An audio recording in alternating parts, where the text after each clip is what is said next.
Les tutos du cul par Brigitte Lahaye. Les pratiques alternatives, le SM, le bondage, le libertinage. Bon, autant vous le dire, entre le SM et le libertinage, il y a un océan, hein, c'est pas du tout la même chose. Moi, j'aime mieux parler du BDSM, qui est beaucoup plus soft.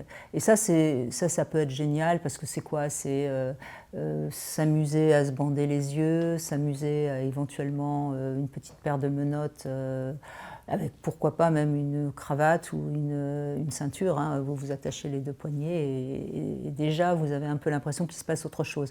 Ce qui est bien, c'est par exemple quand on se bande les yeux, c'est que ça enlève un de nos sens, hein, puisqu'évidemment on ne voit plus, et comme on ne voit plus, on ressent mieux. Le libertinage, c'est tout à fait autre chose, puisque ce serait aller rencontrer d'autres couples, d'autres personnes.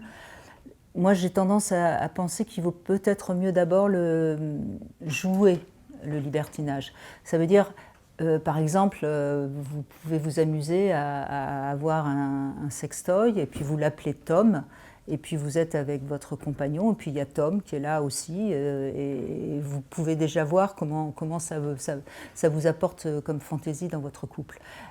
Sinon, si vraiment vous avez envie de tester le libertinage, jamais avec des proches, parce que si ça se passe pas mal, c'est pas grave, mais si ça se passe mal, si c'est votre meilleur ami, ça va être un petit peu embêtant de garder l'amitié intacte.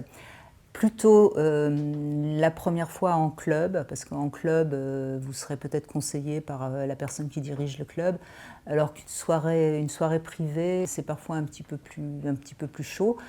Et surtout, pour le libertinage, c'est important d'avoir essayé quand même de communiquer ensemble pour voir ce que vous y attendez, ce que vous cherchez. Mes 3 conseils: ne pas hésiter à masquer un de ses sens, pourquoi pas aussi un bandeau sur la bouche. Vous ne pouvez plus vous embrasser, vous utiliserez plus vos mains. Deuxième conseil, pour le libertinage, utilisez un joker.